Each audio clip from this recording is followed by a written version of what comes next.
Hello. Very nice to be here as always. This is kind of a special time. We're going to kind of play with some concepts that are a little different than we're used to. But let me first say hello to a number of you who are new. It's quite a few people are on this call, so thank you for being here. Let's see if we can make something interesting unfold. So what I'd like to do is kind of frame this in such a way that we kind of create a little backstory. So because there are so many of you who are new, let me kind of set this up. But where we're going with this conversation is we're all about talking about the solstice. Solstice is just a point in time, but where's it leading? It's leading to the new human. It's leading to a very significant shift in the earth. It's leading to a pretty significant shift in who you are.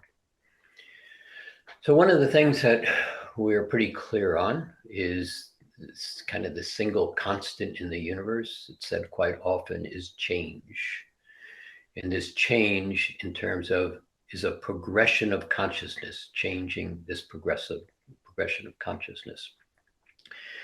So in the game we've been playing, this lifetime that we've been living, there is an aspect of it, we'll call it spirituality. It's that belief that we each have that there is a God, a spirit, a creator, Allah, whatever you wish to call that concept of all that is, this omnipresent, I've never understood that word, but omnipresent, all that is consciousness. Except in the third dimensional game, the place that we're playing, this life that we're living, one of the things about it is, well, you don't really get to have that experience until you die or you go to heaven or you leave this space. We're kind of in a place where we're supposed to be doing something. Many of us have this clear knowledge from the heart that says there is more.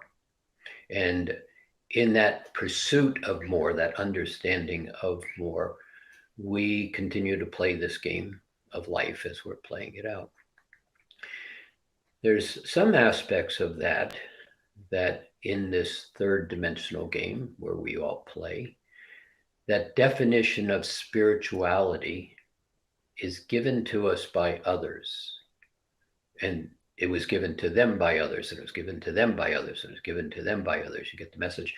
That sense of definition of spirit, of God, of creator, of all of this, has kind of been a story, in a manner of speaking, and it also is a feeling, an awareness of a knowing that we each have.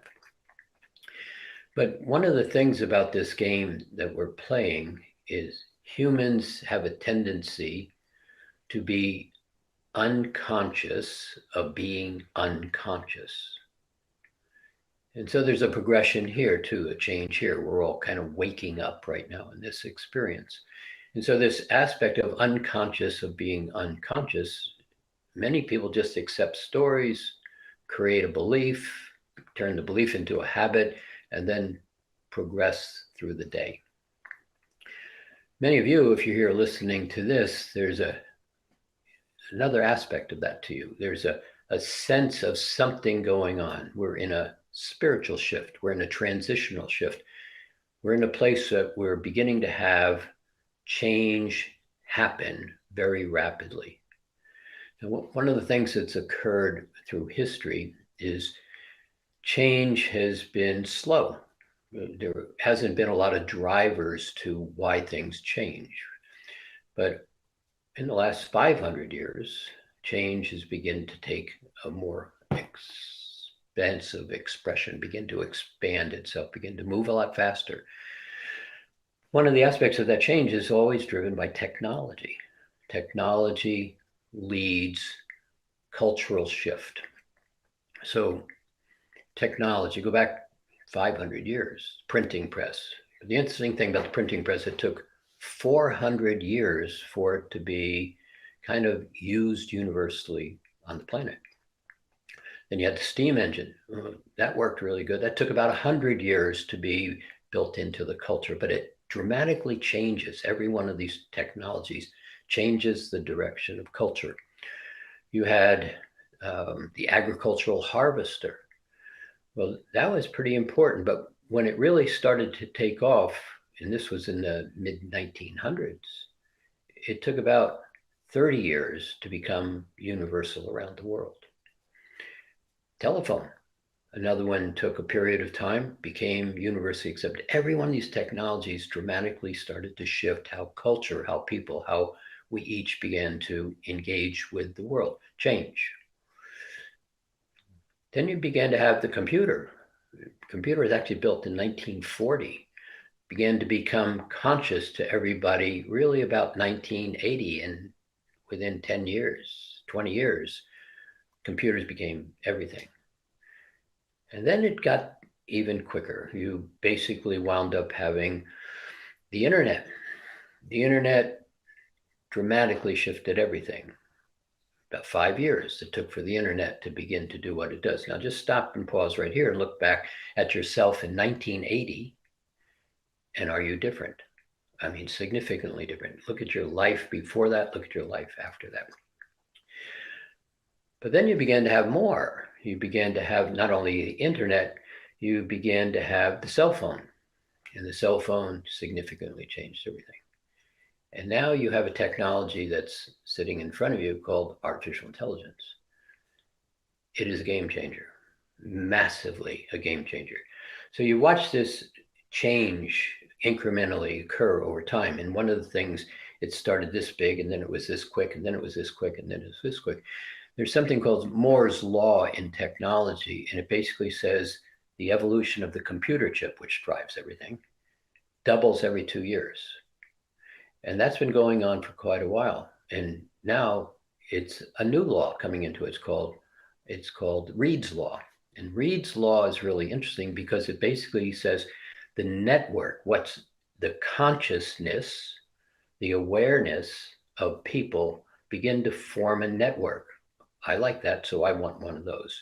The network begins to scale in such a way that millions of people are playing with it at once. So what used to take 400 years, 100 years, 50 years, now it's happening instantaneously.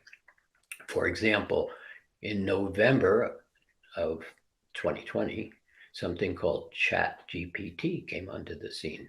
Really interesting. It's a fascinating thing. It's a lot of fun to play with. But within 6 weeks, 1.6 million people fully were engaged with ChatGPT. So the speed of change, the progression of consciousness is unfolding at an exponential rate. And so exponential, that's really an interesting thing, because recently the person who brought ChatGPT into the awareness, very brilliant guy, Sam Altman, basically said intelligence is about to double every few years. Now you got to step back and understand that one. Intelligence, not what we do, not the things we play with, not the books we read. The intelligence of creation is about to double every few years. That's almost not conceivable in terms of the game, but actually it's very conceivable. And this is where we're playing, is this place of why are we becoming aware of these solstices? Why do we kind of play with these equinoxes? And so over the last number of years, one of the things we've done is we've kind of just at the equinox and at the solstice, basically just drew a line in the sand and said, what's going on? And so we're at this particular solstice point right now. This one is a really interesting one because, again, change in the progression of consciousness is what we're playing with. So let's go back a little bit in the spiritual transition also, because technology drives culture, but the spiritual nature of who we are has been very engaged for some period of time. So I'm just kind of setting this up. So if you go back to 1987, there was an event called the harmonic convergence, a very real event. Basically, the question of the harmonic convergence was, we played this game 5 or 6 times before to bring consciousness into consciousness. And that statement will make even more sense in a minute. Beginning to be conscious of consciousness. So going back to the 3D, people are unconscious of being unconscious when it comes to spirituality. We have this agreement, and whether it's a religion or whether it's just something somebody told, if it's not an acceptable religion, we have a sense of spirituality. I said a minute ago, I have a sense of spirituality. I'm pursuing a spiritual path. That's kind of what we've done to this point.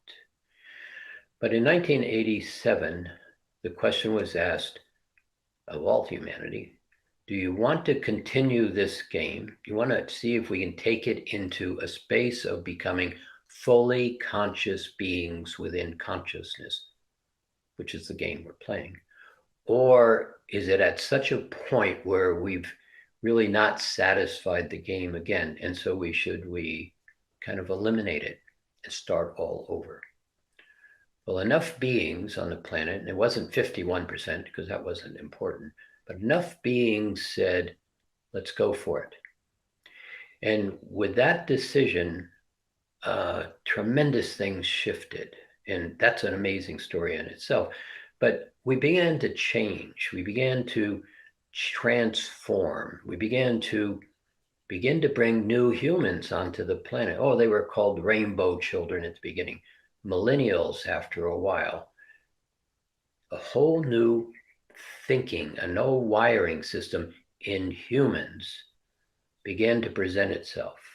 That should be pretty obvious in what's going on around the world. And that evolution of the human just kept expanding and expanding. And so now you look at the new kids that are being born, they're very much unlike the baby boomers of today. Not even wired the same. Their brains aren't working the same. They're far more expansive, and they're going to make a big difference in the game. But I get a little ahead. So 1997, the next real event was Y2K 2000. The whole time game began to shift at that particular time. And then from 2000 through 2011, it kind of progressed very nicely. 2011, something that was referred to by Yeshua, the Christ consciousness will be returned to the planet. Well, that happened. An aspect of love came back to the planet, began to turn on that sense of my spirituality. 2012, major happened, an operating system.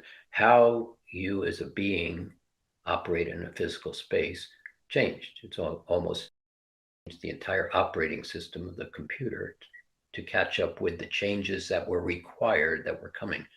Call that new software.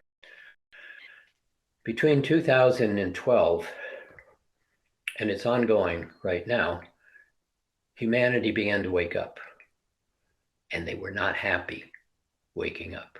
And so you watched this in the last 10, 15 years, you've watched it. As humanity begins to wake up, we began to become conscious. We began to become aware of the third dimensional game, the constructs of the game board. The game board basically has its own rules, its own structures. It's a game all unto itself called third dimension, unconscious, duality, timeline being linear, control, domination, imposition, one's better than the other, the game. People began to get conscious, began to become conscious, and began to recognize control and domination, began to be concerned because they didn't know the truth. Look around. I don't know what's true. Began to be confused. There is a whole sense of trust. I don't have trust. So you're watching it in the world right now. We're beginning to go and reform tribes. We're going back to where I can be safe, comfortable with those like me. It's all part of the game, but it's happening, and it's happening quite quickly. It's also happening that waking up is beginning to take on a whole new level of itself. People are beginning to become conscious. Now, in the process of becoming conscious, we're beginning to become more aware. I'm becoming aware of being aware. And in that awareness, I'm becoming aware that I'm beginning to be conscious and aware of consciousness. Consciousness. The point of this solstice, consciousness. So change is difficult. Change causes withdrawal, causes concern, causes upsetness in people. But at the same time, this level of light that's coming into the game is beginning to wake up more and more. Now, this is where this point of this solstice is beginning to come into play. What's being presented is consciousness. Now, let's go back to that catch-all of God, all omnipresent, all that is, the creator is all that is. One of the things that happens in this 3D game that we play is we continue to label things, and then we get comfortable with our label, and then the label begins to be a belief, and then the belief becomes a habit, and the habit becomes unconscious. And so my ability to want change is I'm comfortable in my state of belief. This level of consciousness that's coming into the experience is a function of something that happened in the last equinox. In that last equinox, a breaking of the veil began to occur. A whole new level of light is come into the experience, and it's beginning to stimulate that aspect of you as a spiritual being, becoming conscious of you as a spiritual being.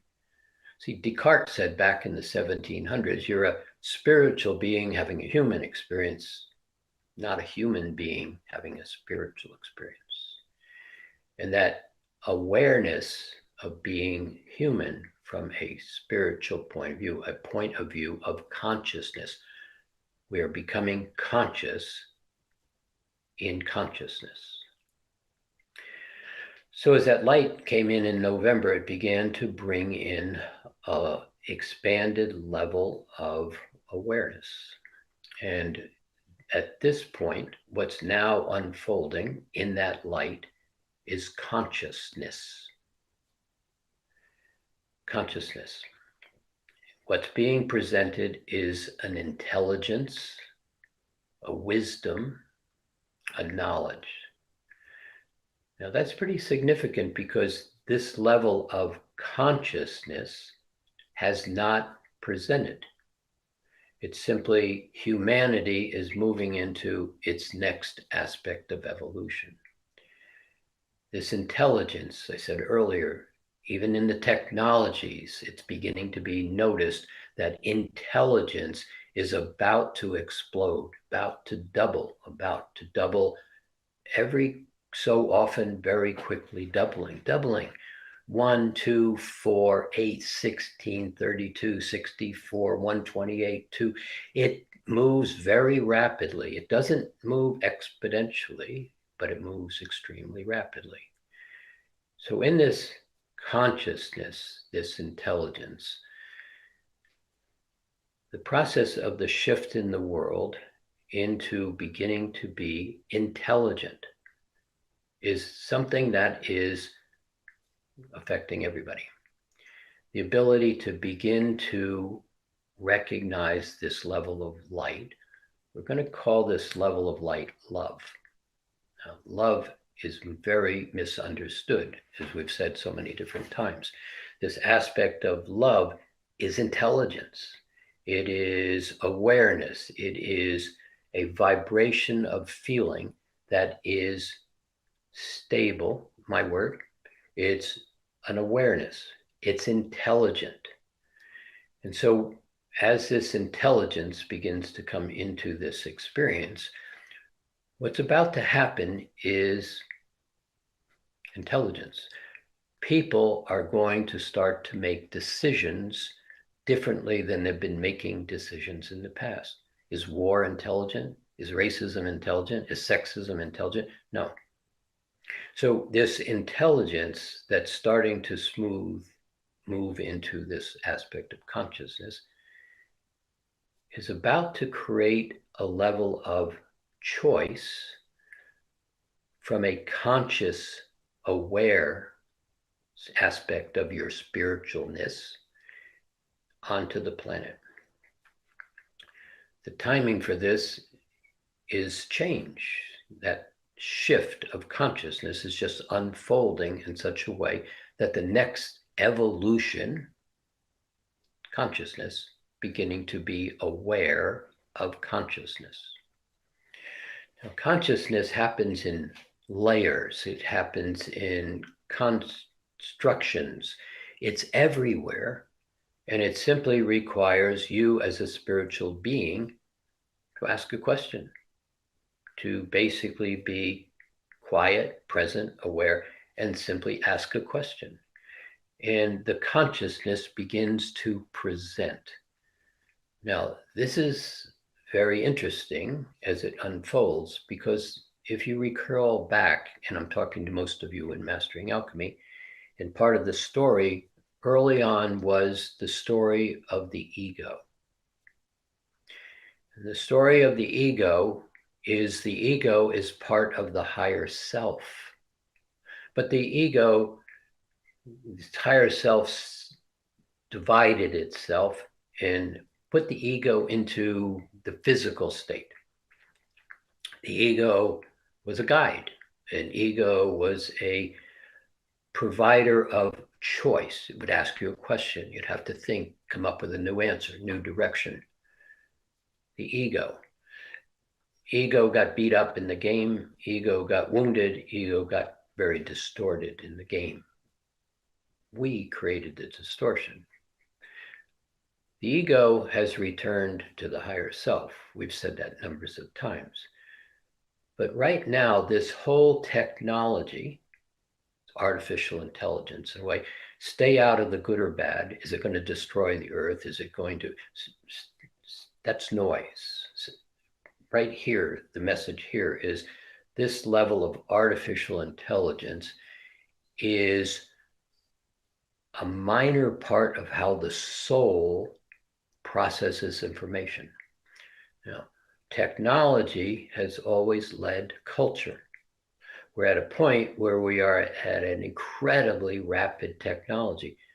Humans cannot maintain or adapt to this technology, compete with it, think as fast as the technology. Now, is the brain capable of it? Absolutely. Is the human capable of it? No.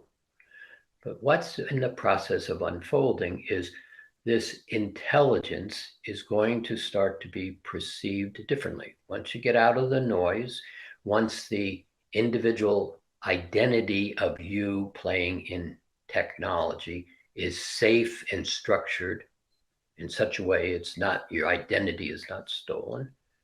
In that aspect of technology, humans are going to begin to recognize what it offers.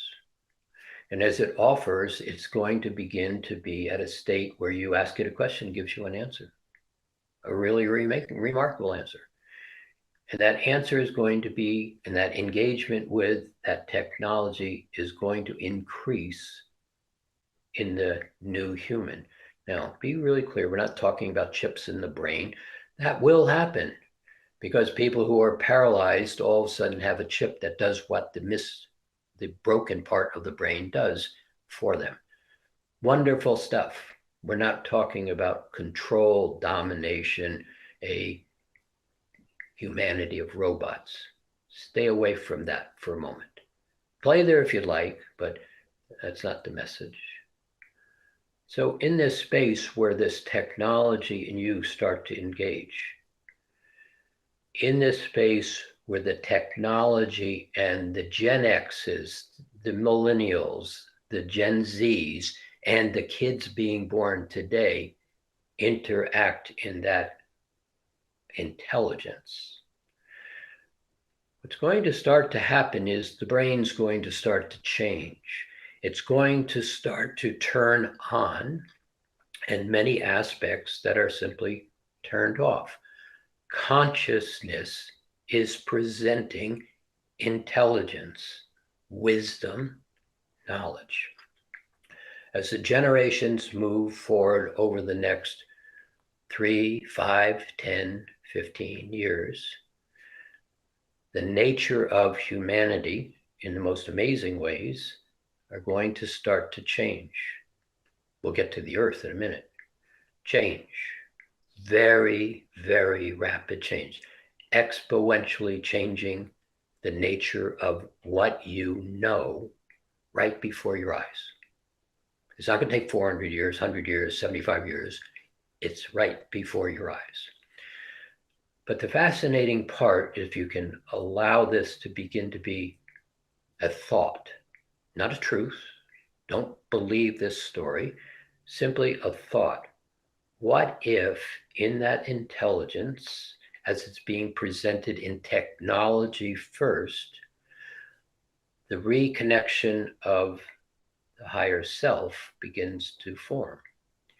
And in that instant awareness of consciousness, creation, what I wish to do, how I wish to play, how I wish to interact. It's the intelligence that's going to simply allow humanity to say, war, pretty stupid idea. Why would I spend all that military? Why would we spend that massive amount of wealth in terms of choice of application on something that simply is unusable after you use it once?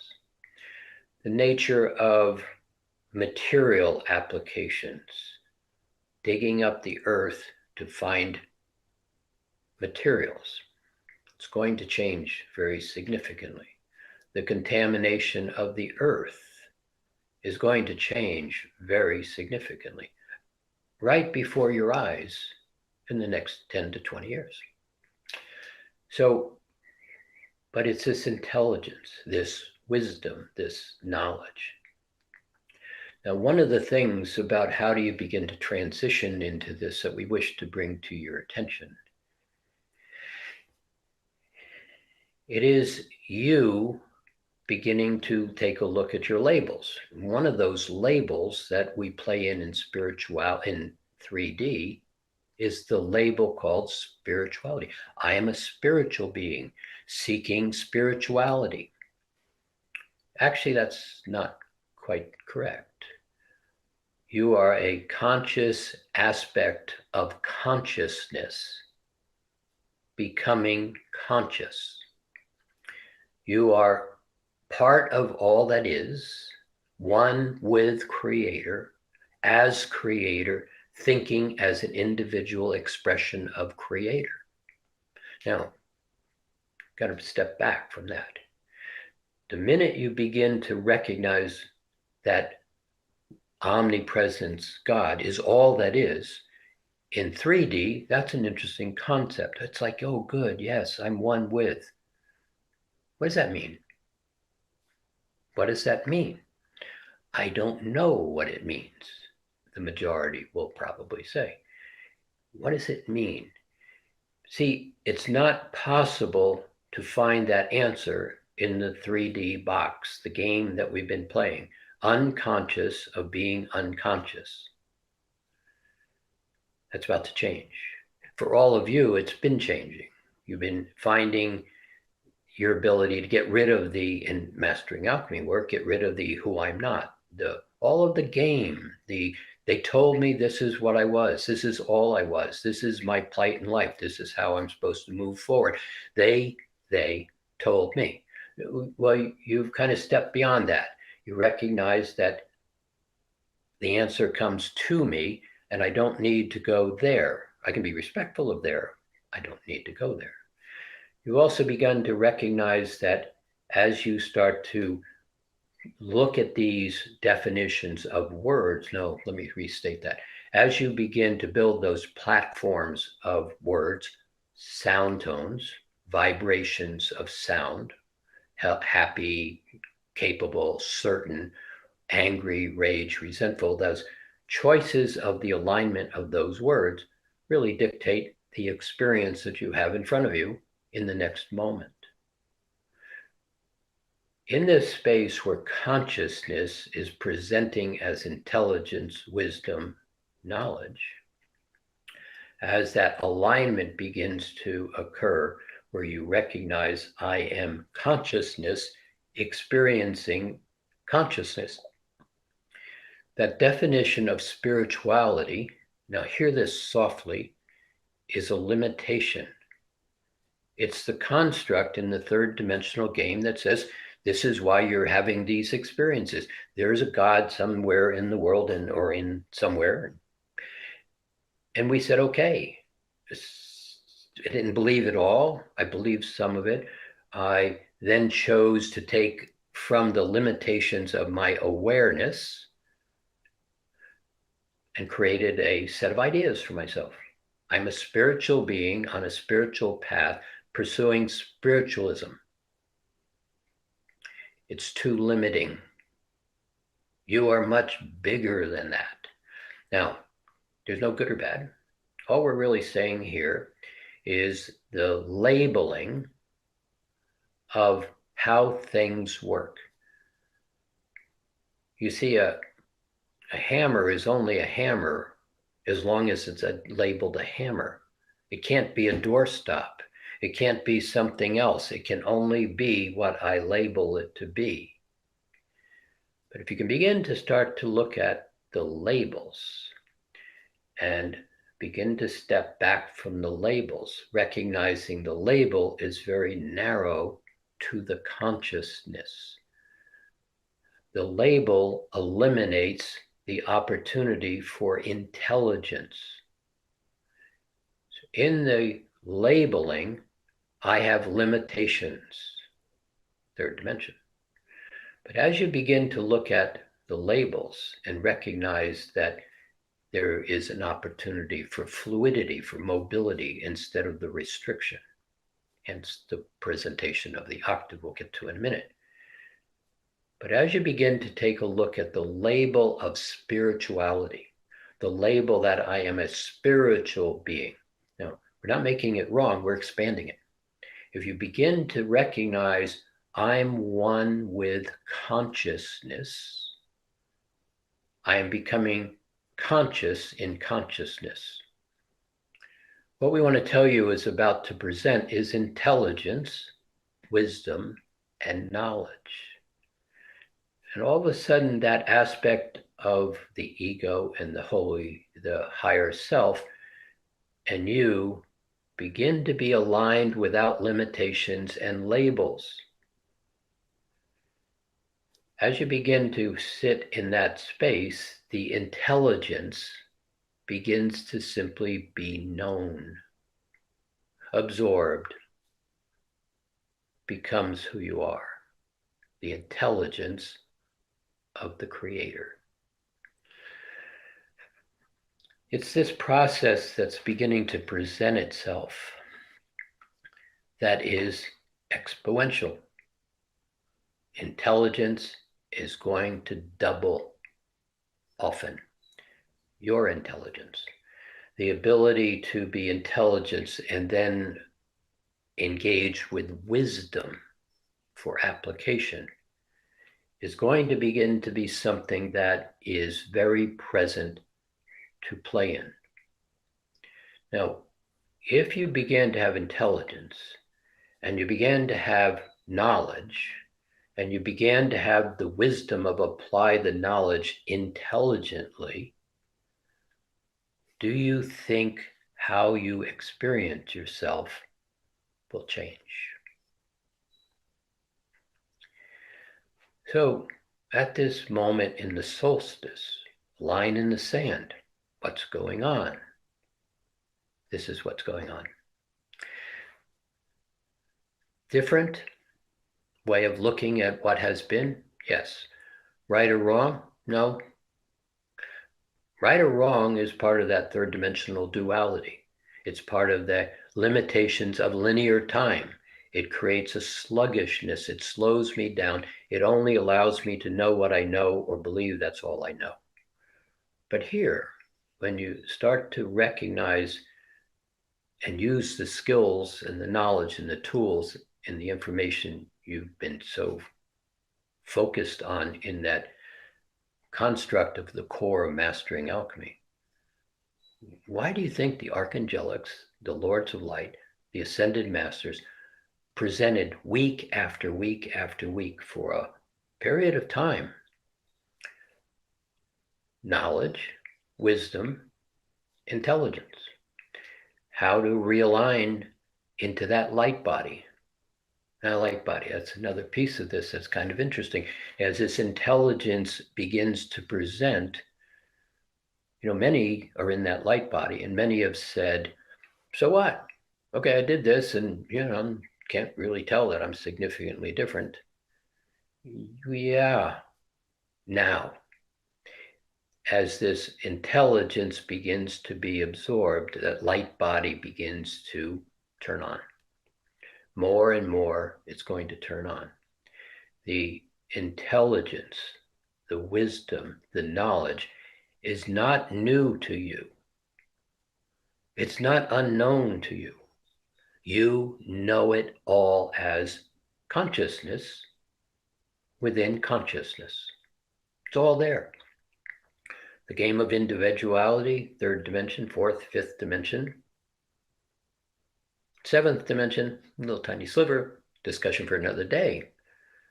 But beyond that, all consciousness is one. And that's where you came from. You know all that. So why am I here? Well, I'm here to express all the consciousness as one. The objective of the soul, to experience itself in physicalness, fully conscious within consciousness. So this is a lot of information. It's really not a lot of information at all, on the other hand. It's a body of information that is not understandable from that 3D mindset, unconscious of being unconscious. But you are no longer unconscious of being unconscious. Over the next number of years, this level of beginning to find, well, almost use the word logic, which is not correct, a space of stability of knowing yourself, expressing consciously consciousness. It begins to be interesting because consciousness is all that is. We just said that a number of times. But there's one other aspect, and that aspect is energy.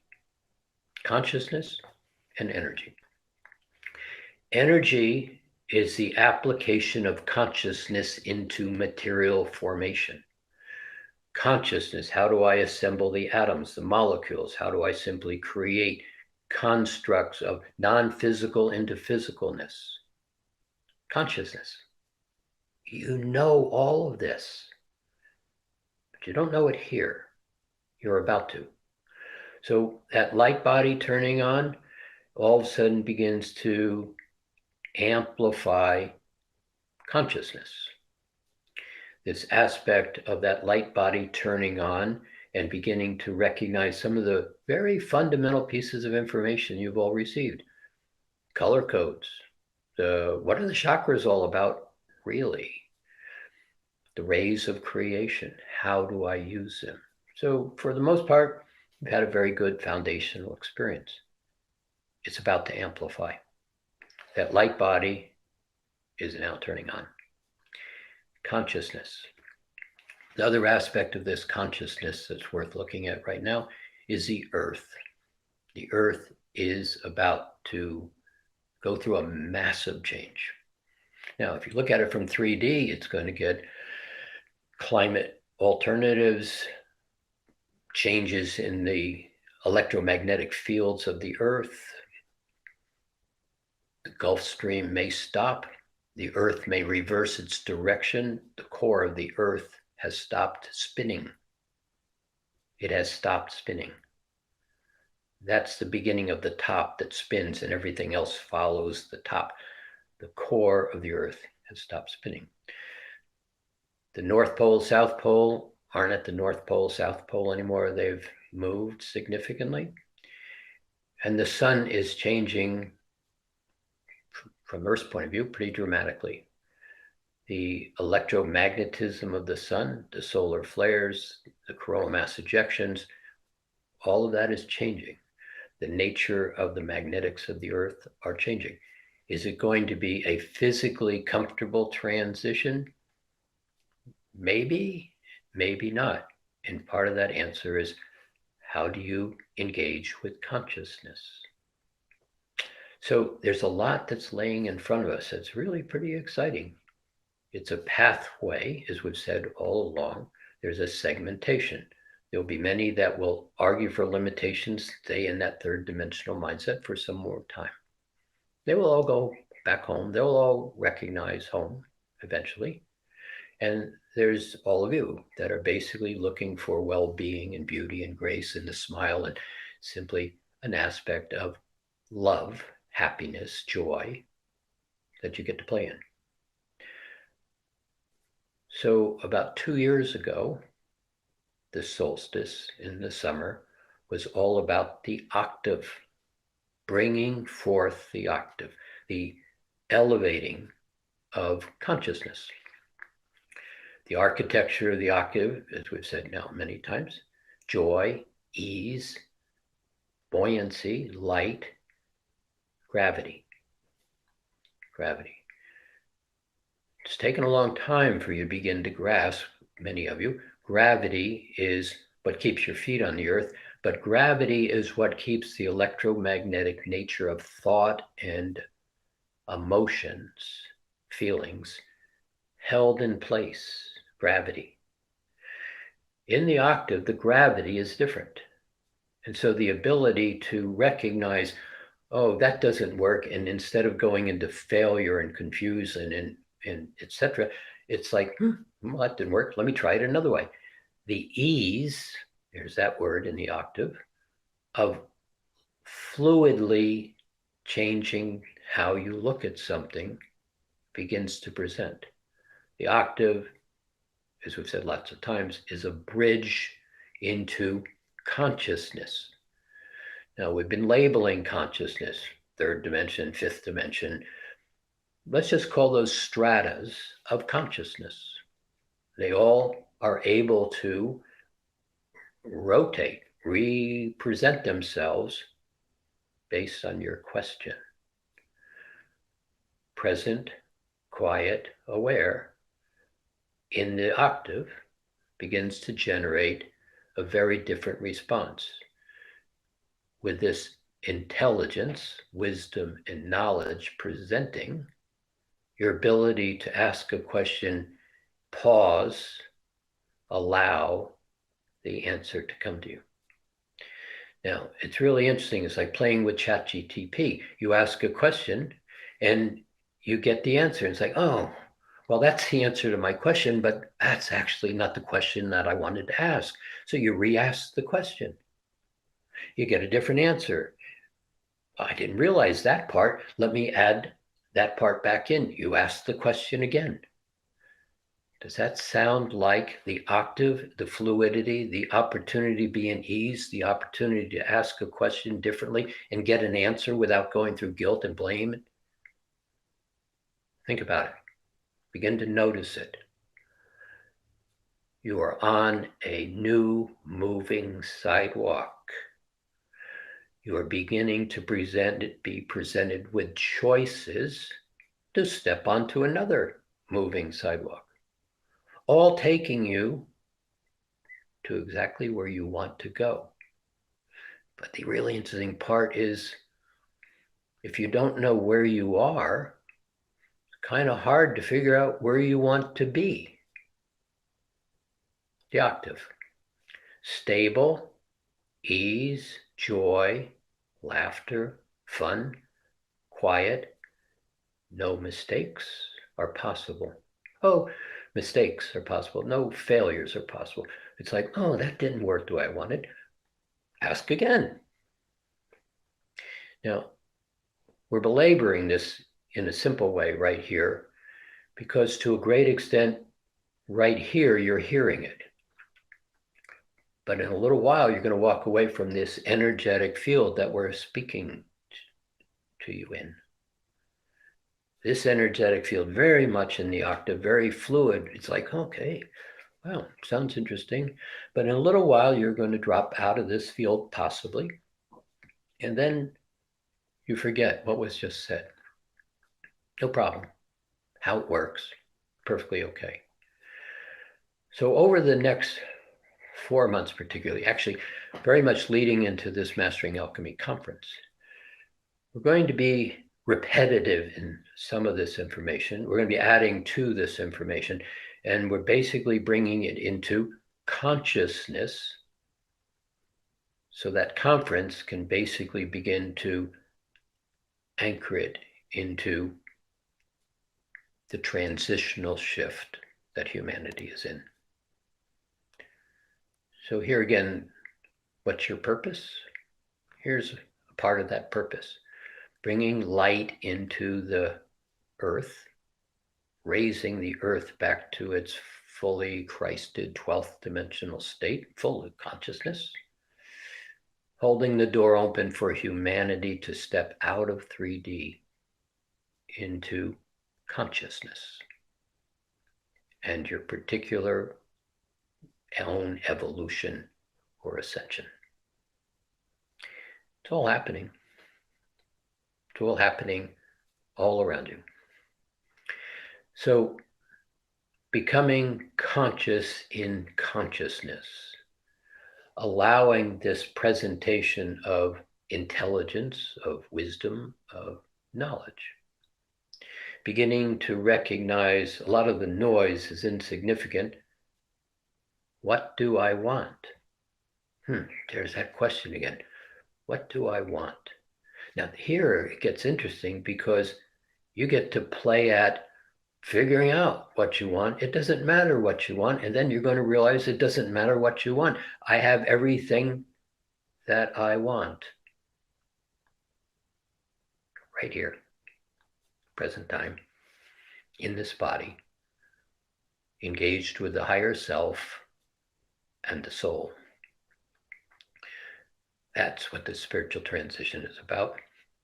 And that's what this moment is stepping us into. So, interesting. Let's pause right there. We're going to keep building on this. There is so much more to who you are that is right in front of you to become conscious. Very interesting how we play. So take a breath for a moment. Notice if you've been breathing. And would you be comfortable? Just simply sit back and would you be comfortable? Let your mind be calm, clear. There's that color that you can use, clear. Just kind of draw a color, clear. So one of the other things that's going to happen is this earth is basically moving into I almost want to say different orbit, but that wouldn't be correct. But it's a different vibration. It's like changing channel 3 to channel 5. Channel 3 has no idea what's happening on channel 5. The Earth is in a transition. So it's going to be bumpy in the physicalness. Just allow that to be, because the ease from the knowledge, the intelligence, the wisdom is actually going to allow you to influence the transition. You will influence the transition of the Earth. That's the part of the information that's available. That's as that light body turns on and you begin to draw conscious intelligence, that's what you begin to be, the conscious intelligence. So we could keep going here for a lot, because this is so exciting and there's so many pieces that we want to explain, but it got to be absorbed. That absorption doesn't happen in the 3D space. It's too dense. It happens in the octave. It's like, oh, well, that's interesting. There it is. It's yours. In 3D, too sticky, too much past and future, too much rational mind figuring it out. Octave, very different place to know yourself. So let me stop right there. We'll stop and pause. Comfortable. Let's do a little bit of questions. If you can ask a question, there's a lot, but this nature of this shift, ease, joy, intelligence, wisdom, there's a lightness, there's no effort. Ask a question. What would you like to know in relation?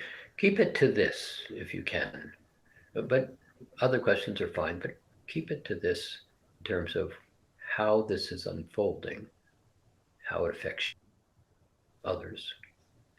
So take another breath.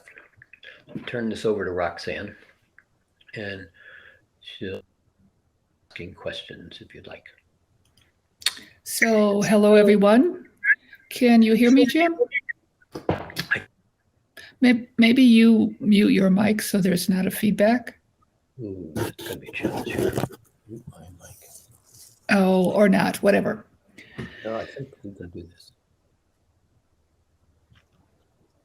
Okay, so if you want to ask a question, you can type it into YouTube chat or Facebook chat. We've also have already received a bunch of questions in our online community and emails. So hopefully we'll get to them all.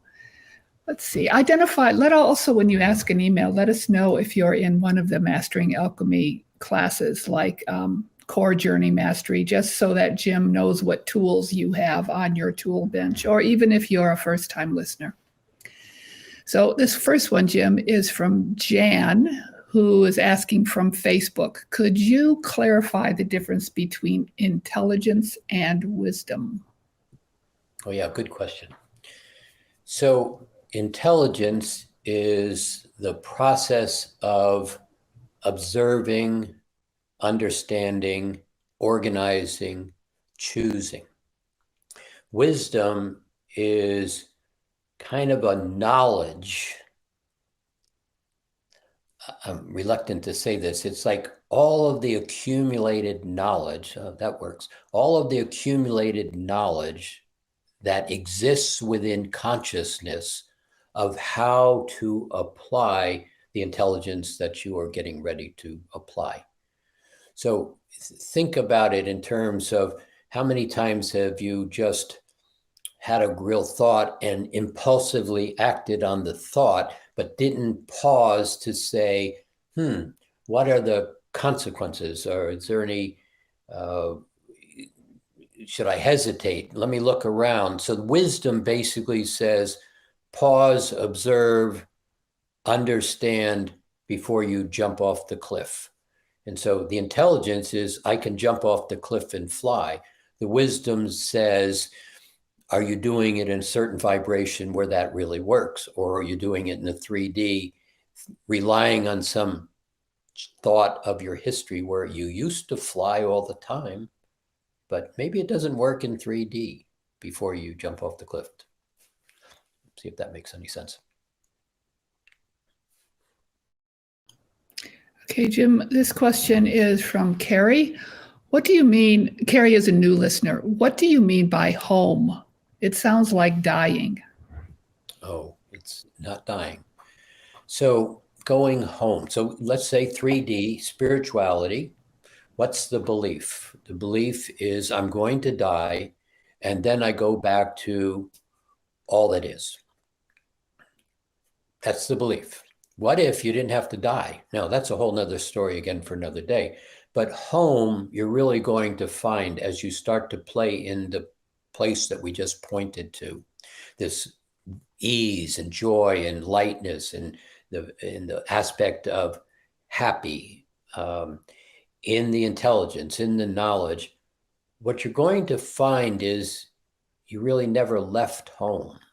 You know, we tell a story often about, the creators said, we want to go down and play a game, and it's a new game, and you said, send me. And the creator explained to you, look, the way you're going to play the game is you're going to forget me. You're going to forget who you are. We're going to put a bag over your head, and you're going to go wallow around and try to find your way back. And you said, great, that sounds like a lot of fun.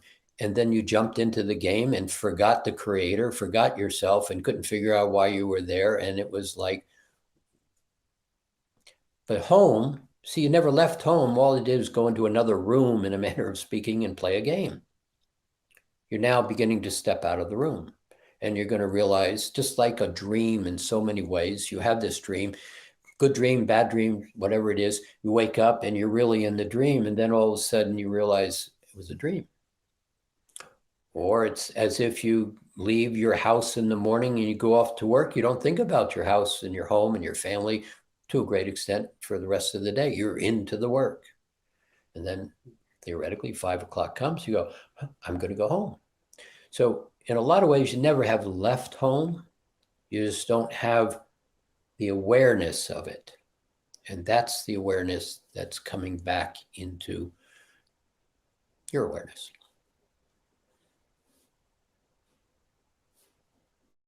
Here is a question from Brian. As someone who did level 3, which Mastering Alchemy membership will focus on this consciousness? The deep dive. So let's be really clear about the pieces. So pathways, which is really about how do you play in how do you play with your skills and your tools. Deep dive is really all about the octave, about this, everything we're talking about. But the core of Mastering Alchemy is how do you get rid of your baggage? How do you begin to reactivate the wiring system that allows you to start to make better decisions? How do you begin to recognize that I don't have to continue to wait for them out there to tell me I'm okay? It's a place where you start to access the chakras that you don't even know anything about, 8th, 9th, 10th, 11th chakras.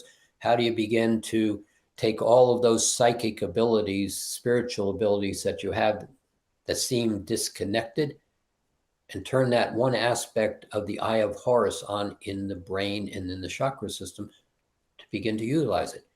See, you've done that in Mastering Alchemy all along the way.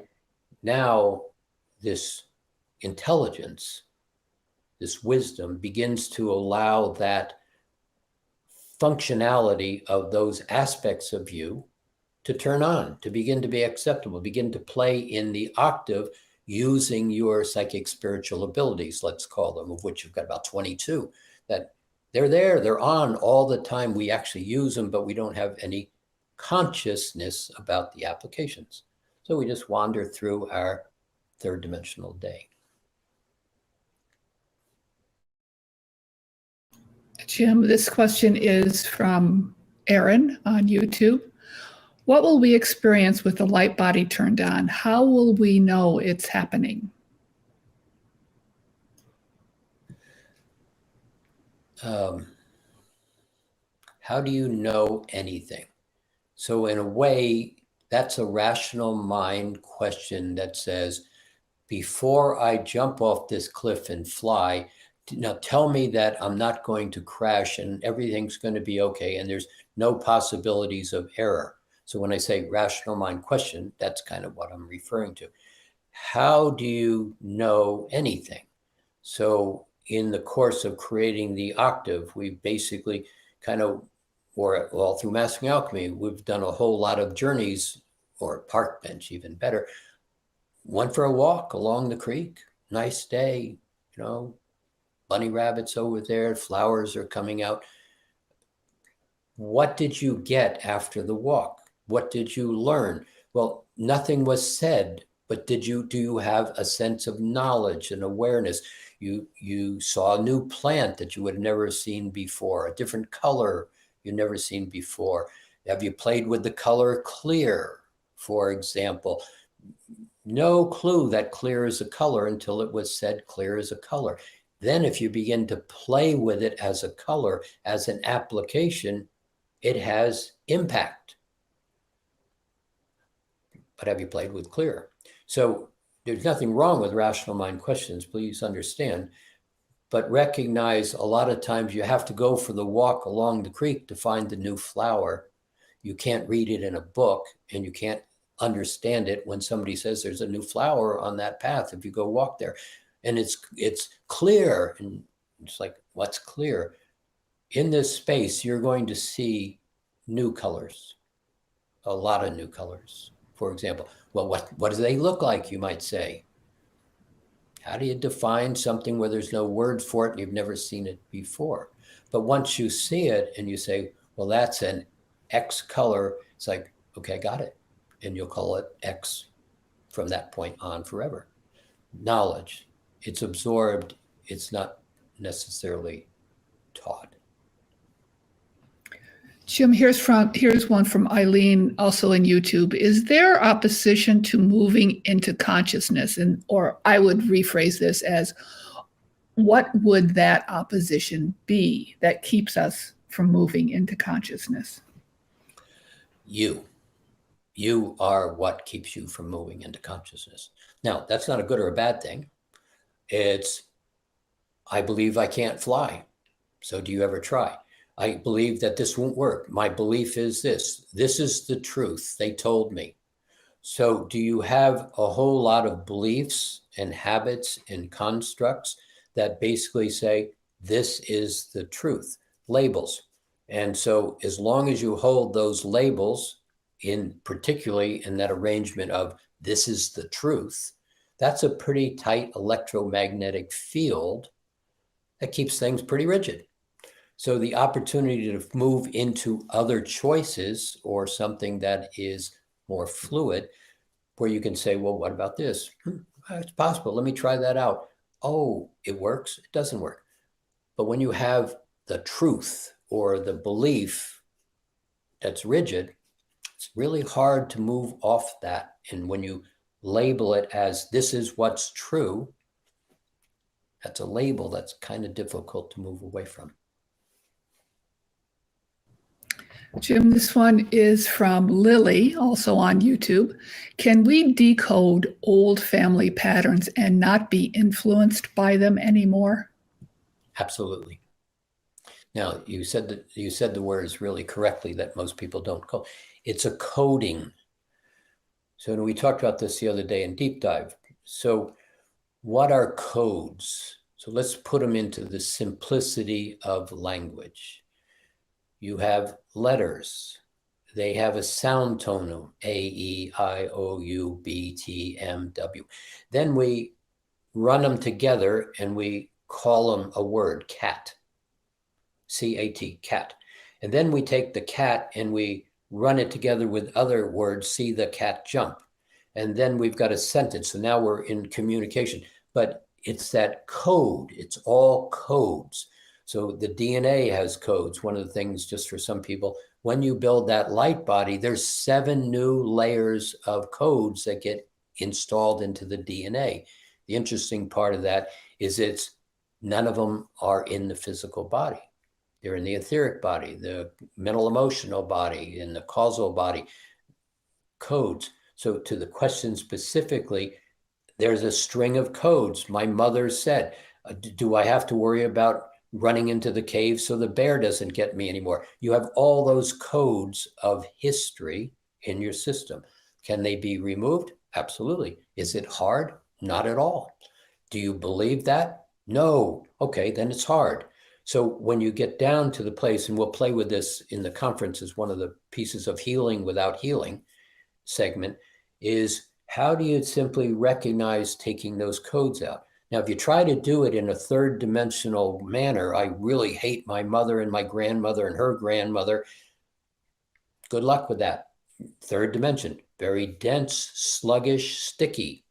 That's the nature of the third dimensional game, life as we know it. Get up into the octave, fluid, joy, ease, bouncy, the gravity of thought and emotion, the electromagnetic field reduces. Would you like to play there and recognize, I don't really need this genetic program that was left over because it was passed down the lineage? Would you like to take that all out? Or would out as much of it as you allow yourself to take out? So the answer is very much yes. Jim, this one is from Judy. What's the difference between the light body and the etheric body? Great question. So the light body is an integrated circuitry system that weaves all of the bodies into a unified alignment. Light body. Etheric body is the body that many people call the astral body. It's the body that when you go to sleep, you disconnect, and with it goes the mental, emotional body and all the other bodies, and you go back into a full state of consciousness. I'm leaving work, I'm going home. But where was I going to go with that? So the etheric body, though, has got far more value to that. And you're going to find that as you play in the etheric body, which is something that really works, has a lot more information after the light body is created. The etheric body is what goes into full consciousness every night and comes back into the body in the morning and forgets everything, or the wiring's not in place in the physical body to bring all that information back.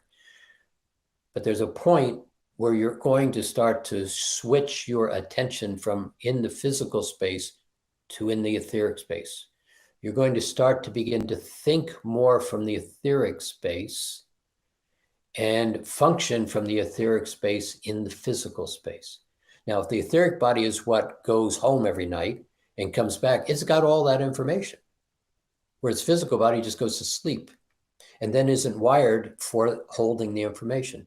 So as the etheric body begins to be more engaged and it's moved into the physical space, then you begin to think from a wisdom, an intelligence, consciousness in a very different way than you currently do in the physical space. Jim, I have a couple people here asking questions about body sensations, so I will read the one from Iris. As you're speaking, my attention kept being drawn to energy in my spine. Someone else, it was their foot. Another person was at back of their neck. Is that relevant to this topic? Well, I'll say it's relevant from the standpoint of we're speaking in a different layer of consciousness. We're not speaking in the normal, let's have a webinar and let's talk about the economy and let's talk about politics. That strata of consciousness has all that kind of noise in it. The strata of consciousness we're talking about here is very different. Now, you're just sitting there listening, but the strata is different. And so it's much more in a looser octave format, and let's say in comfortableness, word comfortable. So what happens is the body is simply responding to the alignment of energy that you're sitting in. Now, is there something magical about it? Was there physical transformation going on because we were in that alignment? Maybe, but it wasn't part of the plan. It's just, do you get happier when you go sit in the woods and watch the animals and listen to the birds versus being in a place where you have lots of stress? Yes, two different alignments completely. So the simple answer is, if you had body sensations, I hope they were pleasant. but I don't know that there was any particular magic here that went on. Jim, this one is from Carrie in level 2, which is the core membership. Is there a catch-all phrase or intention we can use when creating something in order to avoid unintended consequences? Yes, prayer. No, I'm kidding. So how would I answer that? No, there's no magic catch-all. And so what happens is, one of the things that we put a lot of attention on in level 2 particularly is build, how do you wish to create something that comes to you? So if you just throw it up against the wall and hope for the best, unintended consequences often happen. But if you are intentional and you basically take a moment and get quiet, present, aware, a format we use a lot, if you were to basically say, what is my intention? What do I want to have happen? That question alone allows you to have an answer come to you. Then in the other cases, are you creating from lack or guilt or blame or worry or doubt? Something worth looking at. So how we've created the space to play with that is, would you rather create from alignment of certain, capable, and happy, for example? So if you felt the feeling of comfortable or certain or happy or capable, and you kind of put them together in that triangular alignment, triangles, geometries are necessary in physicalness. Just kind of imagine a triangle and then feel one of the 3 words as primary, and then move to another one and let that be primary and the other 2 be secondary. So all of a sudden you're starting to develop an alignment of creation. I wish to create from this space. I'm aligned and I'm in a position to where I can hear and have the answer. But if it's in that space, the unintended consequences are considerably less. I'm being intentional and I'm focusing my attention on my intention and I'm allowing it to come to me. That's what happens when you create that alignment to create what you wish. You know, I would like to add to this, Carrie, and everyone, that I'm real big on coming up with tricks to kind of fool myself into higher consciousness. And so when I'm putting my attention on an intention, when I'm wanting to create something, I found that being very playful and kindergarten is more effective. Once people get serious, the energy gets stuck. And so what some, including myself, have created as a trick is to create a system of, when I'm creating something, I always do this thing. So this thing that I always do when I'm wanting to create something, you may think it's kind of silly, but I create a bubble out in front of me, iridescent bubble, and I put this thing in it that I want to create. It could be physical or non-physical, and I imbue it with all the possibilities, the colors, the smells, everything about it. And then I send it off into the universe, into creator to be manifested. And so that's just a little trick that I've come up with that has been successful for me. So my suggestion is keep it very lighthearted and kindergarten and fun, and have a system that you employ every single time so it gets anchored into your creative process. Is that why the garden is growing so big? Yes. Let's see, Jim, this one is from Victoria. Is there a difference between being in the octave and being in the light body? It's like bananas and oranges. So the light body is, the light body is this integrated circuit that allows everything to work.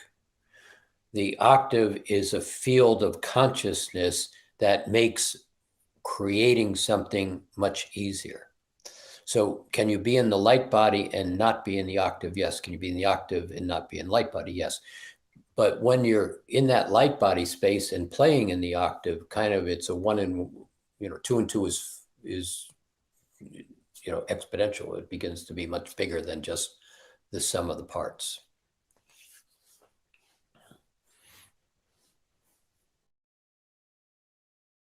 I was expecting a longer answer. Sorry about that. I'm filtering through all these questions. This one is from Maureen. How are the animals being affected by these changes? While driving the car, a bear was in the middle of the road. I said hello to the backyard and the squirrel visited. And there are more birds around and many more butterflies. We're noticing the same thing, Maureen. Yeah, we're noticing it a lot. This is a multiple answer. The animals are all going home. Esther Hicks said that way back in 1990 to the question, what about the animals? They're all going home. Now, home in this case, let's go back to our definition. You've never left home. You're just not paying attention to it in the moment. They're basically changing states of consciousness and going home. I mean, the amount of animals on the planet that are going extinct is extraordinary. At the same time, the animals are beginning to be, in our experience, more communicative. As Roxanne was out changing the bird feeder the other day, and it was basically the birds were landing on the feeder right next to her on the other side. The squirrel the other day basically kind of came up, sitting almost on my toes as I was sitting there talking to it, as it just came out of the woods. And so the animals, I think, are being more receptive to the vibrations that you're holding. So if you're holding fear and that animals just run away or they, turn on you because they're terrified. In this space of this octave, I think, I haven't thought about it this way, but I think I can comfortably say the engagement with the animals are different. Two doe showed up in our garden this morning and walked out, and I had to walk way out on almost to where they 10 feet away, and all they did was stare at me. I wasn't throwing energy at them. I was like, hey, you can't eat my vegetables, go away. And finally, I kind of raised my hand and waved to them. They went, okay, and they ran away or wandered away. So play with the animals. I think you're going to find some interesting aspects there. But recognize that level of extinction, they're just simply moving into this other aspect of consciousness. Jim, Jan on Facebook made this comment that I thought might be interesting to talk about. She's saying, seeing new colors sounds exciting. Well, we have already started seeing new colors. Like, so if you think back when neon colors, fluorescent colors first came up, they had not been seen before. Right. So I don't know, could you talk about new colors coming up? I think the area that the new colors, we kind of played with this in Reset, trying to get a sense of this, but they're coming up in fluorescence and iridescence is beginning to, and there's an interesting configuration of the iridescent. It's not quite sparkly, but it's alive. There's a real aliveness to it. So those two are the ones that I'm watching begin to show up on the edges. And see, there's a lot of things showing up in your awareness that you're not noticing.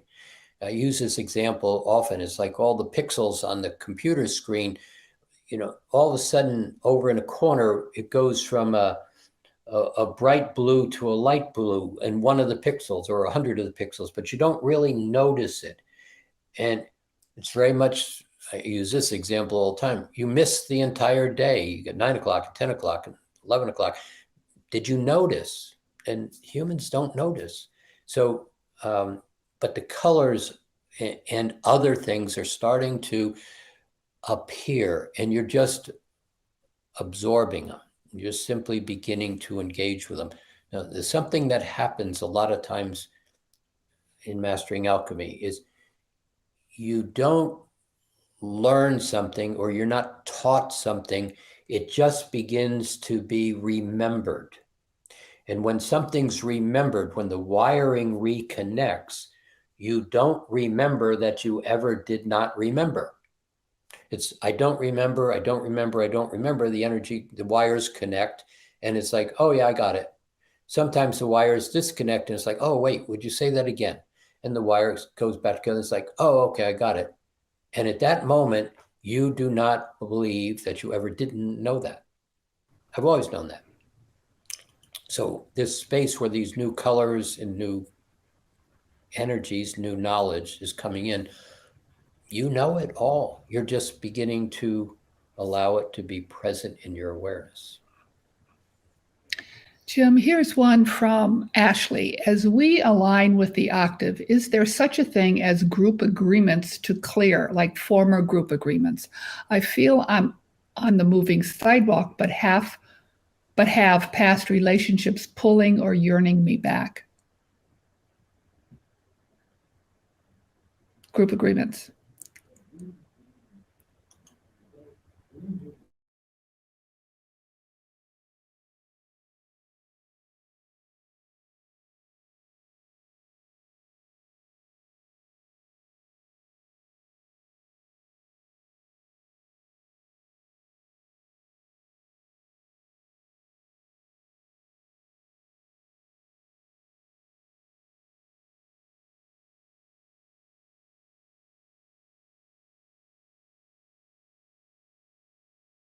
Oh, you didn't hear any of that, Roxanne just told me.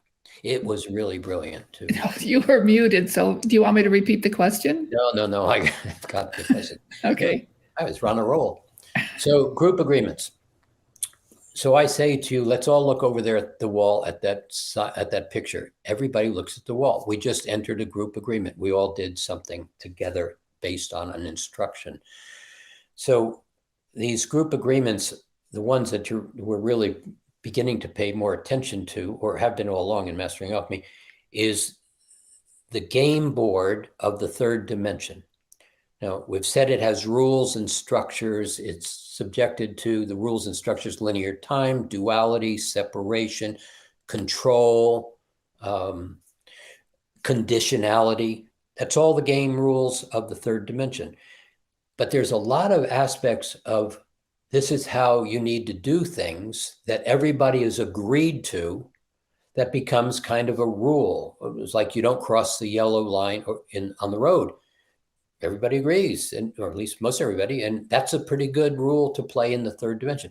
But what about the ones that are subtle, that you hold on to, that are doubt or self-judgment, or there's a belief that this is how it is?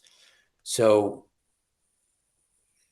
we're going to play with some of those at this conference, very specifically 2 or 3, that simply we're in agreement to, and we're absolutely unconscious about being in agreement to.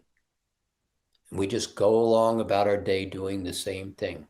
So you going back to the stripe on the road, you know, people flying 80 miles an hour, 2 feet from one another in different directions, and you don't even, nobody has even a consideration anything's a problem. And it's 99.99% true, given all the people that drive cars all day long, the number of accidents, decimal points. So group agreements are something that, particularly the ones that we're going to focus on more, is what is that agreement that holds you in the game of doubt or self-judgment or fill in the blank. Start to look for, where are you prejudiced? Where are you judgmental? Where are you unaccepting? Now, that's a place that really would be worthwhile looking right now, because so much is coming up. You not being accepting of X is a burden in your space. X might be the answer to your question. It might be the door that opens to where you want to go. But as long as you label it an X and you have resistance to exploring it, you'll never open that door. So we'll play there a lot going forward here. Jim, here's a comment from Oscar. I've been noticing telepathy has increased significantly in the last 2 weeks. It's quite incredible how it's flowing. Yes. Yeah. And then here's a question from Anna Maria. Can you comment, please, on the communication with those people who are not yet ready to bring in this new level of awareness? So this is a hard answer, because if they're, there's one of those adages, don't cast your pearls before swine, is very real. If somebody can't have what you give, now think back at your history, how many times have you tried to give somebody something and they turned around and bit your hand? They condemned you, they yelled at you, they said, stop meddling in my affairs, and they didn't appreciate what you were doing. So one of the kind of real key truths in my reality, in sometimes it's a very hard place, is if they're not asking, don't put it before them. And a lot of times I'll watch a lot of you, struggling with something, and I'll dance around it and I'll say, well, have you ever thought about this? And I give you lots of choices to choose. And I could say, your answer is, but if you're not asking and you're not ready to hear it, then it's of no use to lay it before you. And so that concept is, I've found over a lot of years, to have a lot of value. Is it sometimes painful? Yeah. So is there ways to work around it? You basically lay, breadcrumbs in front of them, lead them to where they're trying to go. And in that case, often people have said, oh, I figured this out and it's really good. And you said, well, where'd you get that from? And they have no memory or realization that you're the one who's been feeding them the breadcrumbs. And when that happens, your feelings could get hurt. But my suggestion is stay away from that. Kind of be pleased with yourself. You led them to their answer. Pat yourself on the back and get about your business. So there's a dance to that, but allowing people the room to figure it out, because otherwise, particularly right now, and let me go back to the early part of the earlier conversations, is everybody's waking up and they're not happy. You can see the tribes forming, you can see the rocks being thrown, you can see the fear, you can see the rhetoric that has nothing to do with an answer. It has everything to do with, I'm terrified and we got to keep them away from, that's a scary thing when you bring into the context of, wandering from your answer, but bring in the context of, the queer community of today, the accepted frame, the transgenders, you bring into the Generation Z kids that just simply do things very different. And we're trying to control them. We're trying to put them in boxes. We're trying to tell them what to read. In the United States, the average age of the people in the House of Representatives is 60 years old. The average age of the Senate is 65 years old. And they're setting direction for the future. Something wrong with this picture, but that's the fear. That's everything been transitioned. So hope I give you an answer there. Jim, here is a question from Sally in level 3, which is journey. How deeply are we impacted mentally and emotionally by all of the cumulative changes taking place with the magnetic fields in the solar activity? Well, number of things are happening. The solar activity is affecting the Earth. It's redirecting the growth of the Earth, but it's also everything we've been talking about. Your magnetic field is altering you. Now, is it having physical consequences in some cases? Yep. But really what it's doing is it's moving you into consciousness. That's the whole purpose of this. And if you go back, if you go out 100 years from now and look back at this period of time, what you'd see is this success of moving us from one layer of consciousness to another. Does it have physiological effects? Yes, in some cases. Do you have capacity to not have it make physiological effects? Yes.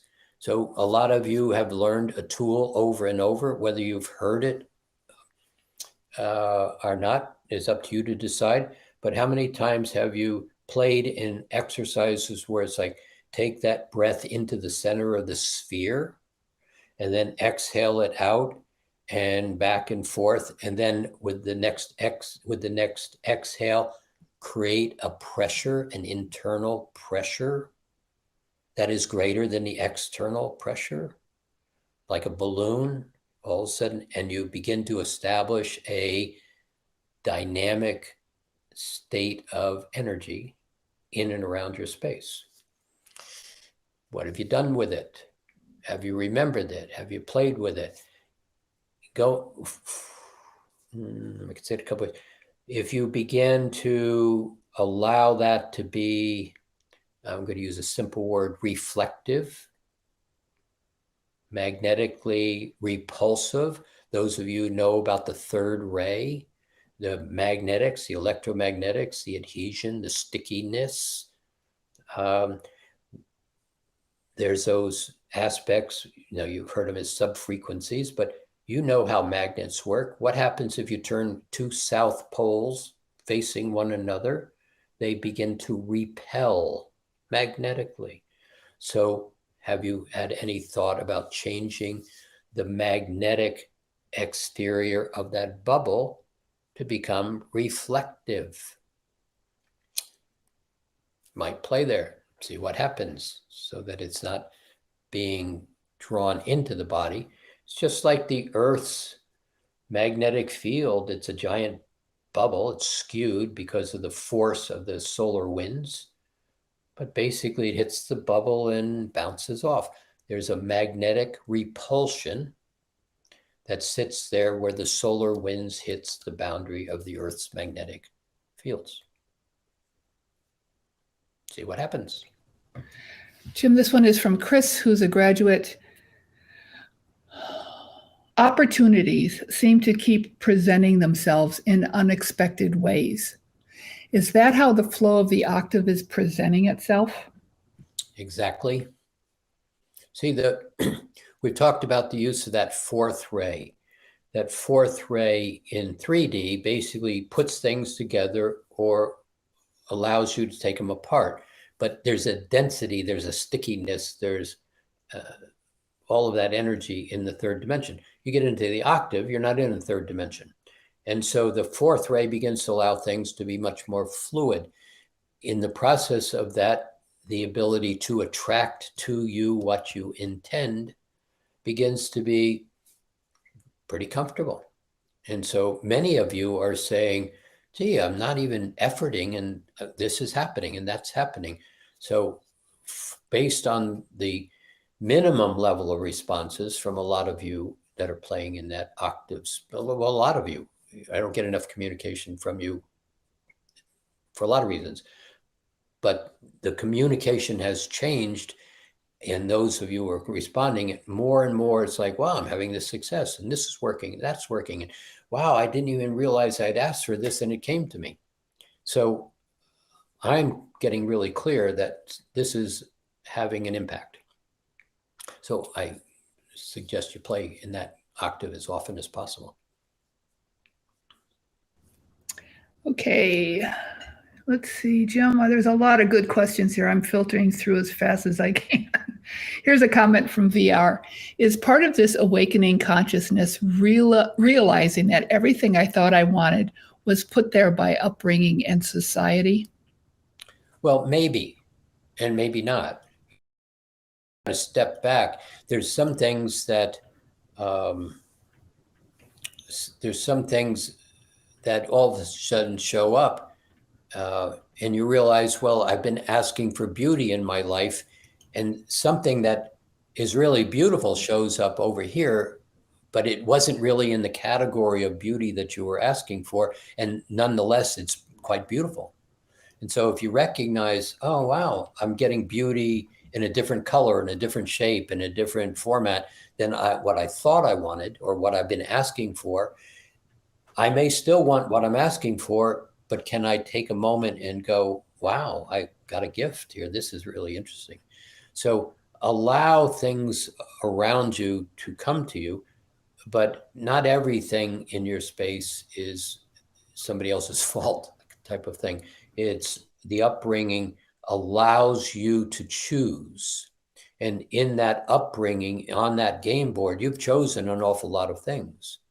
One of the things on the detrimental side is I've chosen to believe I'm not okay. And now we all know, playing Mastering Alchemy, the impact of that's not even your story. You're not okay is somebody else's bad gift to you that you keep asking, what did I do wrong? And as long as you keep asking, what do I do wrong? There's no room to realize this isn't even mine. Once it's realized it's not even mine, the ability to just dust it off the table is effortless. But we chose to believe I'm not okay. So that's the space where level 2 really begins to be very helpful, is recognizing I got a lot of stuff that I didn't create that I don't need to keep carrying around. Jim, here's a question from Warrior Girl, and they talk about a event that I'm not familiar with, but you probably are.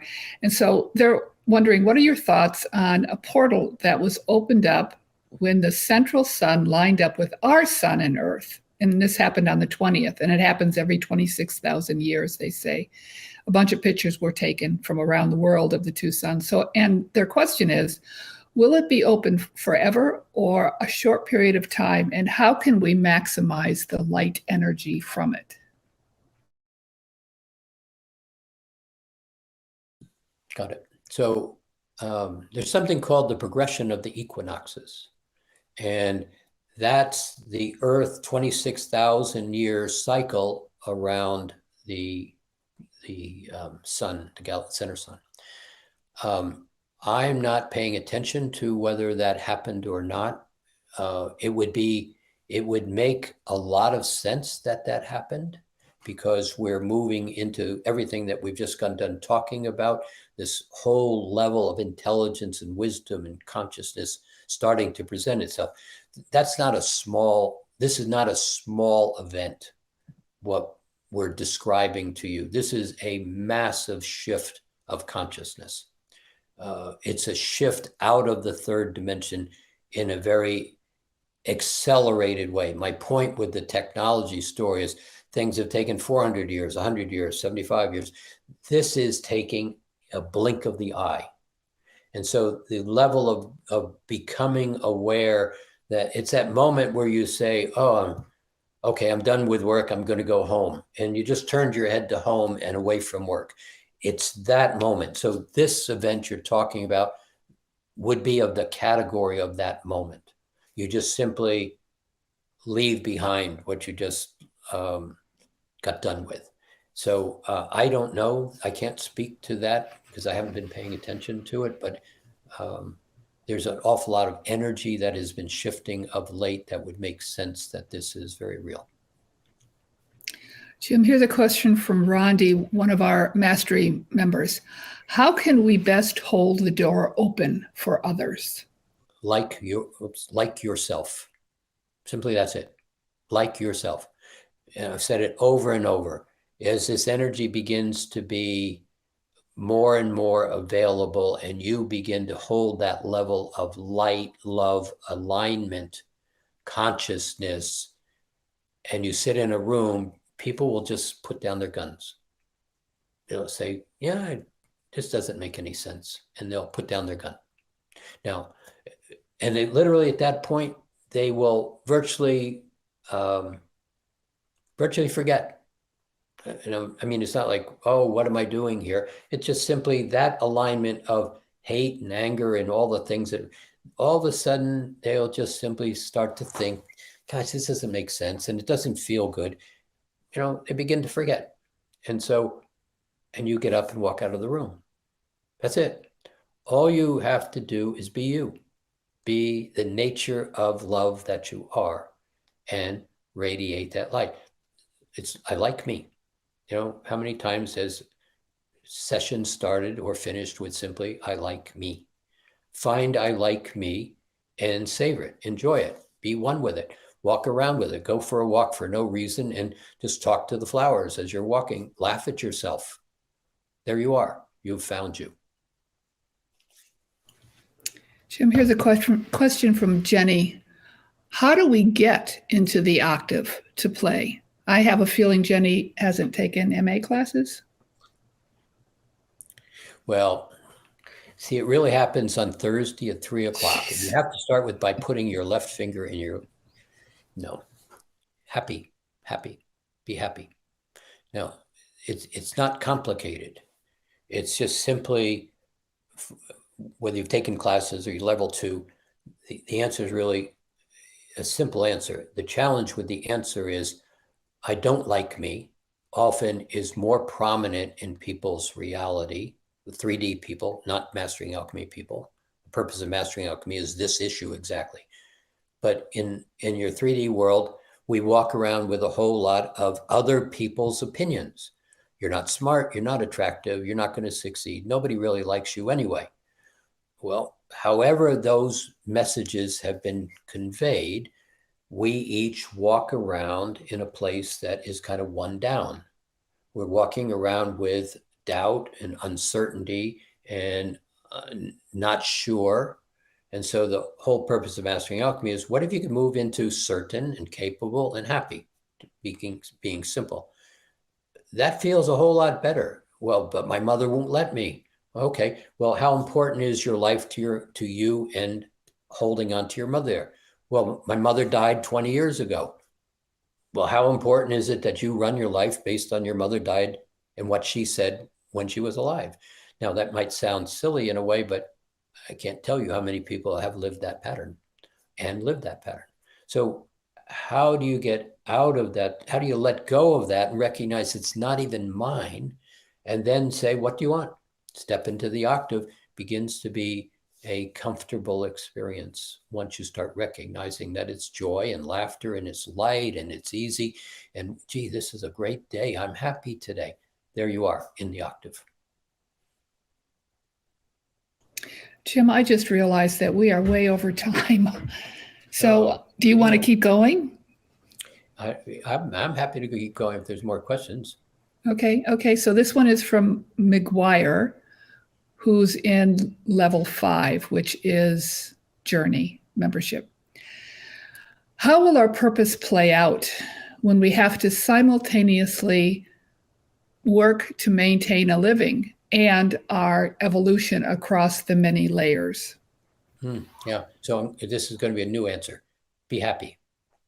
Now, I'm not being funny. I'm really not being funny. If you pull your attention back and you get, let's use the framework of present, quiet, and aware. You're just really sitting back in your chair. You get done with this call, you're sitting back in your chair.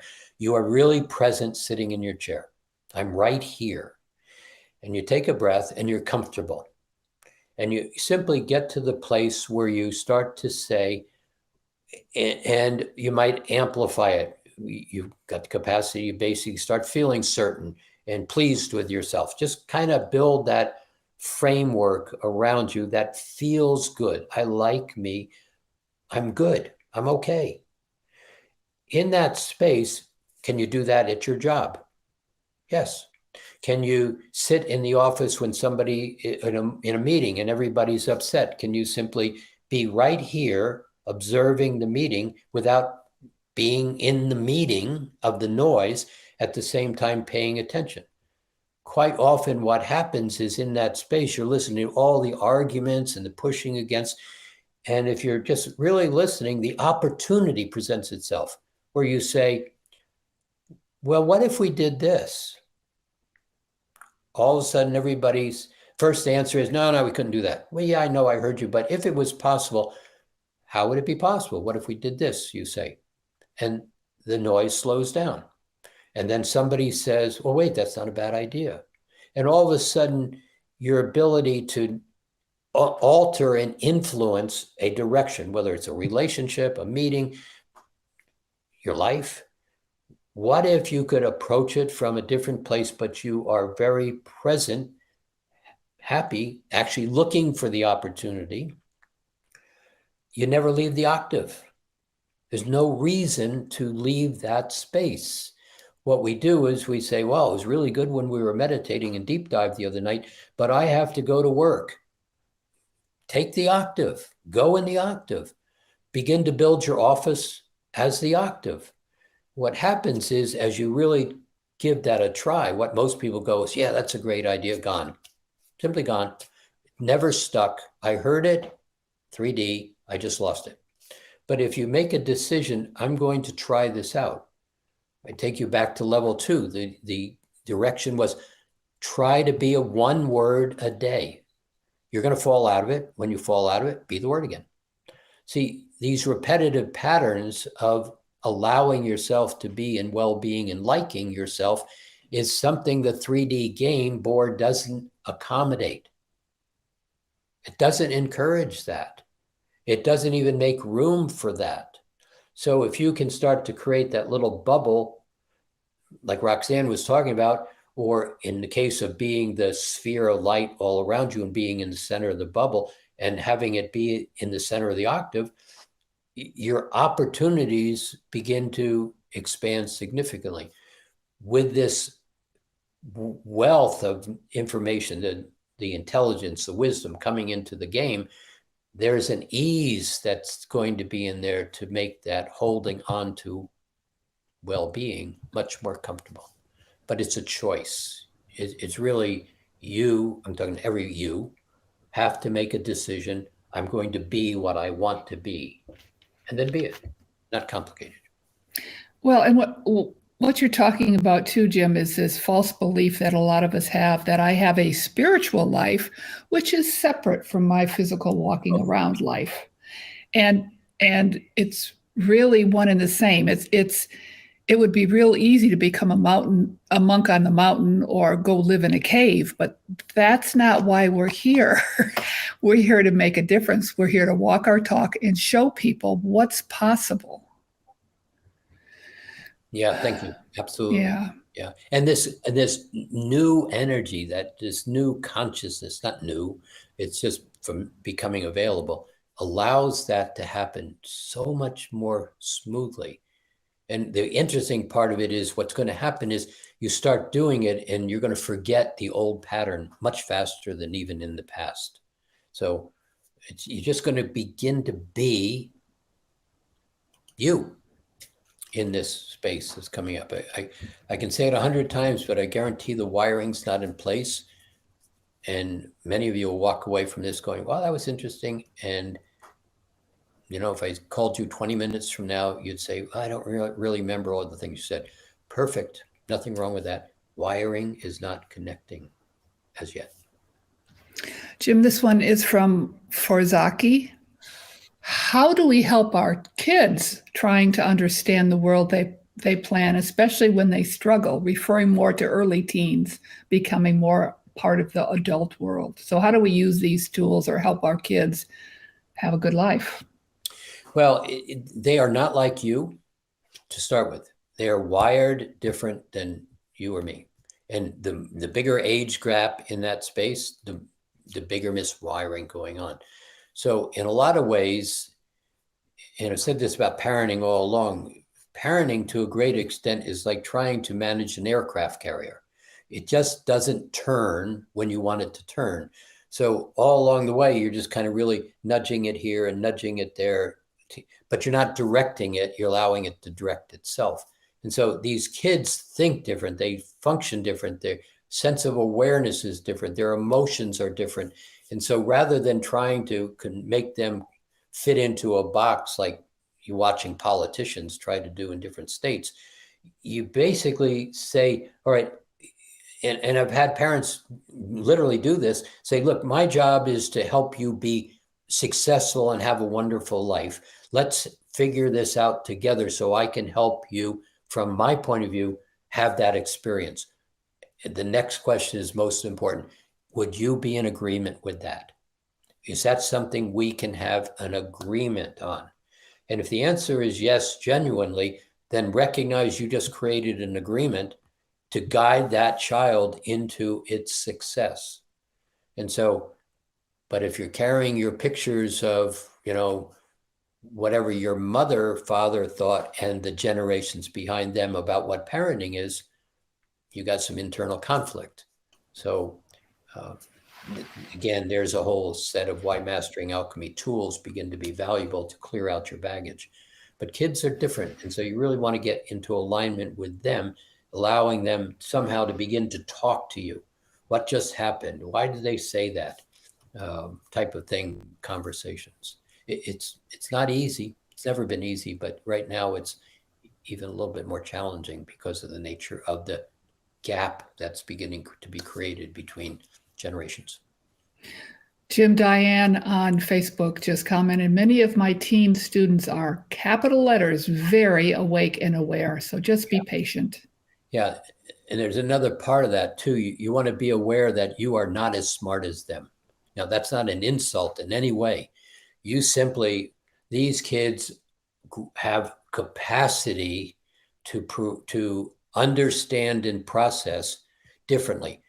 Now, all you have to do is look at, what do these kids do? They play on Xbox. They play all those different games, Fortnite. They're coders. They're constantly coding life. And if you take a look in a simple way, the adults, baby boomer types particularly, do Super Bowl and World Series baseball. And so you know how big that basically is. The World Series gaming conference had 4.5 million kids online watching the World Series gaming conferences. Unbelievable. And yet they know what's going on, their reaction time, their ability to perceive, their psychic clairvoyance, intuition, spatial development is so tuned that once they get focused, they're in a whole nother world. And that's their world. So I have no answers for this. It's just be aware that if they're having challenges, how can I help you be you?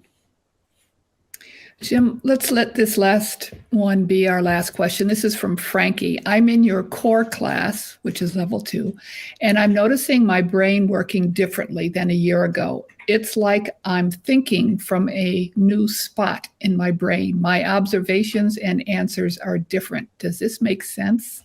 Yes, it makes complete sense. So are you quieter? Are you pausing? Are you observing? Are you in the center of your head? Are you on your side of the rows? Are you grounded? I'm going to assume the answer is yes, more so. I'm more present about all that. What happens is this information is presenting and you're able to engage with it in a different manner than you were previously. So it makes complete sense. It's going to continue to change. It's as you move into that octave where a whole lot of people are saying, gee, everything's just kind of working pretty good. It's effortless. It just coming to me. People say that and it's like, wait, you want me to be surprised that you're having success the way you decided to have success? And it's almost the answer is, yeah, I'm surprised. You should be surprised. I'm not surprised. It's all unfolding if allowed. And that's kind of where we're playing. So let's come to a stopping place, but thank you. I hope this was helpful. I've had to kind of dance around how to set this in motion, and now it's set in motion. Intelligence, wisdom, knowledge. In that octave, that information is just going to start to present. So just where everybody's saying, gee, everything's working, I'm having good opportunities, that's what's happening. It's coming to you, and it's just all of a sudden, it's like, oh, I've got a new idea. There you go. Allow it, be fascinated about it, validate it, and more are on their way. So we'll make more sense out of this over the next 4 months leading into that conference, kind of really building on it, because in the intelligence and wisdom, it's just amazing. It's just mind-boggling what things you can't even imagine all of a sudden present. So with that, thank you for spending your Saturday with me. I hope this was of use. We'll play again. Those of you in Mastering Alchemy, let me make one appeal to you. Please play in those question and answers sessions for your groups, because a lot of this is going to start to show up in that question and answers session. So, I do that twice a day at 11 o'clock Pacific and 5 o'clock. So you got plenty of opportunity, but you're missing the opportunity if you're not coming there and asking your questions and listening to the other questions that people ask. So with that, go away, enjoy your weekend. I appreciate you. Blessings.